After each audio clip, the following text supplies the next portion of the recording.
welcome to another Mat Chat with me, Sensei Lucy, and this month we're talking all about our screen time badge.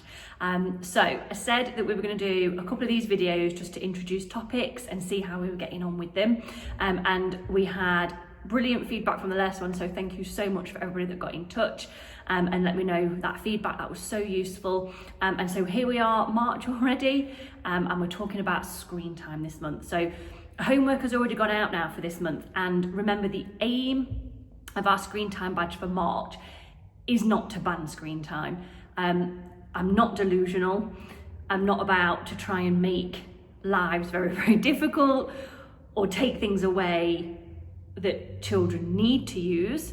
And so the aim for our screen time badge this month is to reduce screen time. Whatever that looks like for your family. I haven't put a figure on it. I haven't put a numerical target on it. All I've said is for the first week, which was last week, was to record what normal screen time looked like for that student. And then for weeks 2 and 3 was to aim to reduce that screen time. Now, last week we spoke to students about different types of screens, what screens they use. We had a big extensive list of the different screens that we use, and yes, I include television in that. And we spoke about the types of things that they use screens for. So for example, to help them relax, for schoolwork, homework, gaming, etc, etc, etc. And we had a good conversation with students about that during our Mat Chats last week. Now, these next 2 weeks, the reduction of screen time is what we're aiming to do to be able to earn badges. So this week, we've been talking to the children about how they can reduce that screen time and what sorts of things they can do instead of, in their leisure time, picking up a screen. Now, I've also made it very clear that screen time for school and homework, etc, etc, might not be able to be reduced, because obviously that's something children are required to do by school, and I don't want children going into school sort of saying, Sensei Lucy said I don't need to do my homework because I'm reducing my screen time for my kickboxing badge. Not that any of them would. However, we have talked about the need for them to still maintain that for their homework, whatever that might look like. Again, that's very based on individual schools. And so I'm looking for a reduction in the screen time that they use as part of their leisure activities. Now, any reduction is a reduction. So if that's 5 minutes less than we did last week, that's a reduction in my book.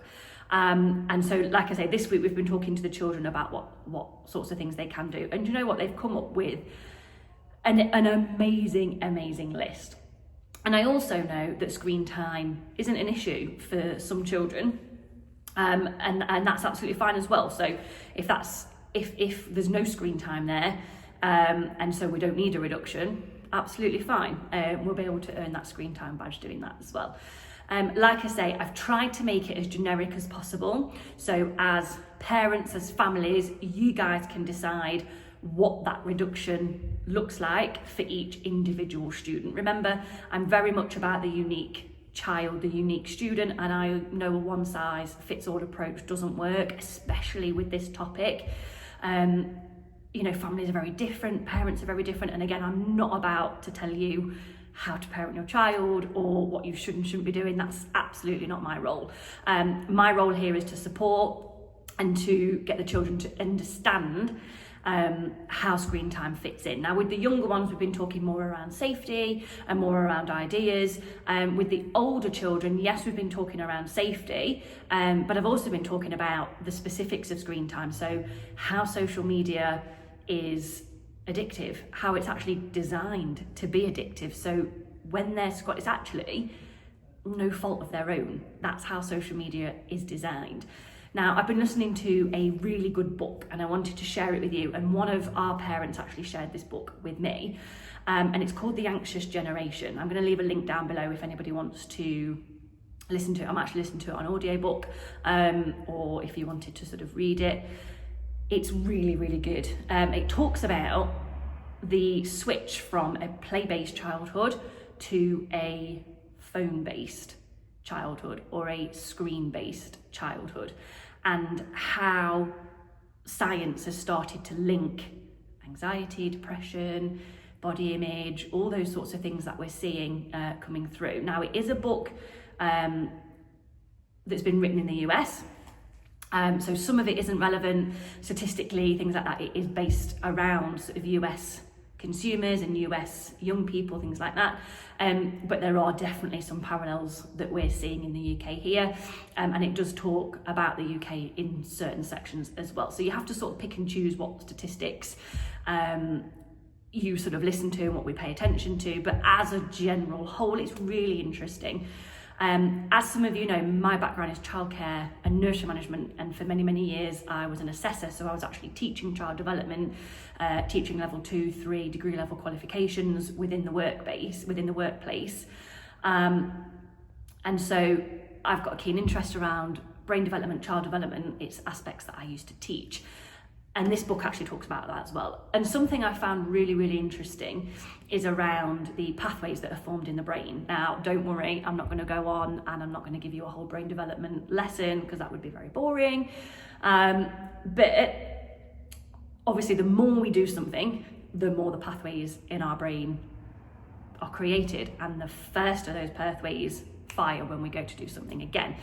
That's why something like martial arts, when actually we've only got a certain amount of moves that we can teach, it's not an endless amount of new content, it's things that we are repeating and that we have to repeat and we have to progress and perfect as such. The more we do it, the more it creates those pathways in the brain. So you do a round kick 500 times as opposed to 3 times and then go on to something else and something else and something else. Doing that one kick 500 times is going to create a much stronger pathway in the brain.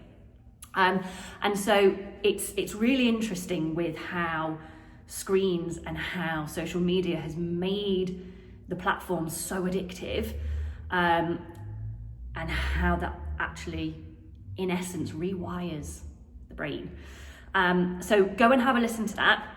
I wanted to say a big thank you to our parents that have got involved. As you know, I didn't design this myself, this topic. I reached out, I wanted to speak to parents, students, I spoke to some of our teen students about their experiences, and actually I was very honest with my experience as well. I'm not going to stand here and say I don't have social media, I don't have a screen, I don't go home some nights and sit and scroll to potentially, decompress. Relax. Is it relaxing if we're sort of feeding all that information? I don't know, but I'm not going to sort of get on my high horse and say that that's not something I ever do. Part of my business is online. I have to have a social media presence to run a successful business. That's unfortunately the world that we live in now. And so what I'm trying to do is give, especially our older students, but our younger students as well, the knowledge and the ability to be able to navigate that and think to themselves. I was having a conversation with one of our teen students and I was sort of saying, can you think to yourself, I've been sat here for half an hour, I know this is addictive, can I put a timer on? Can I get somebody to say, come off your phone? Can I say, can I give you my phone because I've been here for too long now? And can we work together? And I wanted to say, like I say, a big thank you to our parents and students that have been involved in that with me and helping me design this homework. And actually, it was one of you fabulous lot that helped me not to put a numerical target on it, that actually said, Lucy, it's going to be very individual, family to family. And then so many of you have sent me loads and loads of resources. So what I'm going to do is I'm going to put them all in the description box below. So you can have a little look. There's some time limiting apps on there that parents can use. There's some parental control apps. Like I say, I'm going to link the book, The Anxious Generation, for those of you that are interested in reading that. Some parents have sent me some Instagram accounts, which have been super useful. So yeah, a big thank you for that. And a big thank you for the feedback. I've had such positive feedback of this has been a really good topic. Again, it hasn't been a topic that we've ever done before. We've been open 10 years next year, and screen time isn't a topic I've tackled before. Yes, obviously I speak to the children about too much screen time, but we haven't done it as a badge. I think it's certainly going to be one that we're going to be repeating, because again, next week, I'm going to be talking to the students about how less screen time links to our student creed. So the start of our student creed for our juniors and our teens and our adult students is all around avoiding things that reduce our mental growth and physical health. Because as martial artists, we want to empower our students to take control of their own mental health, physical health, obviously fully supported by ourselves and parents. But we want to give them the skills to be able to grow up and know how to avoid those things or be aware of them. And like I say, I don't avoid screen time. I don't avoid sometimes scrolling through Instagram, scrolling through Facebook, but I am aware, and so I've got tools in place for myself to try and limit that and to try and stop that addictive behaviour as we're scrolling.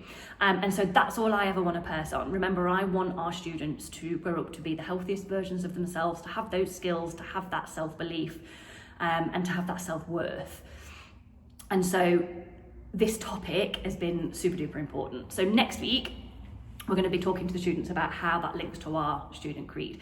So sitting and scrolling obviously is going to reduce our physical health. It's also been proven that it's reducing mental health. It's creating things like anxiety, depression. It's that comparison, isn't it?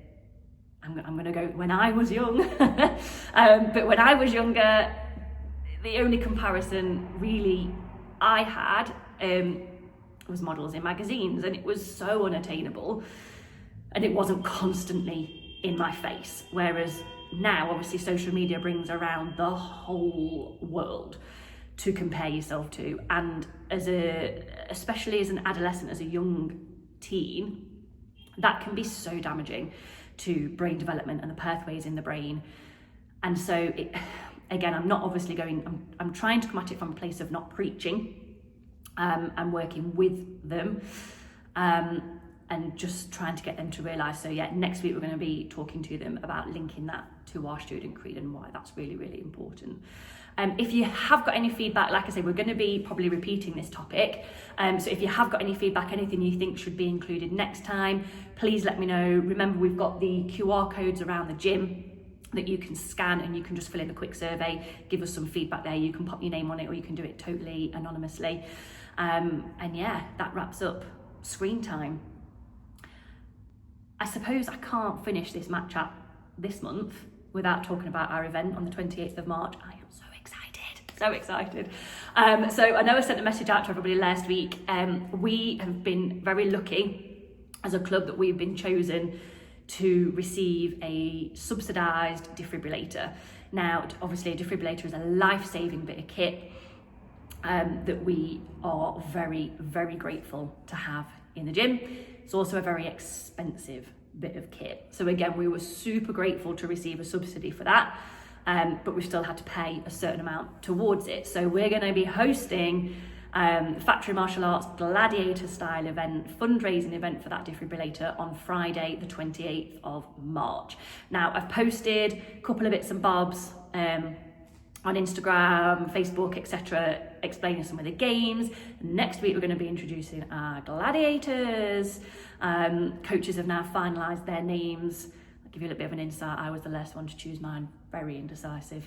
But we've all chosen our gladiator names now, and we're all going to take on that gladiator persona. We've finalised the games, we've got bookings coming through, but we do need a few more bookings, guys. So get online. Again, I'll leave the links and everything in the info in the description box down below, so check it out, have a look, and yeah, come and support us. I hope it's going to be a super fun night. So Friday the 28th of March, the Factory Martial Arts takes on a gladiators style event. So keep your eyes peeled on our socials and other channels for more information, and come along and support that wonderful event. I'm very, very excited.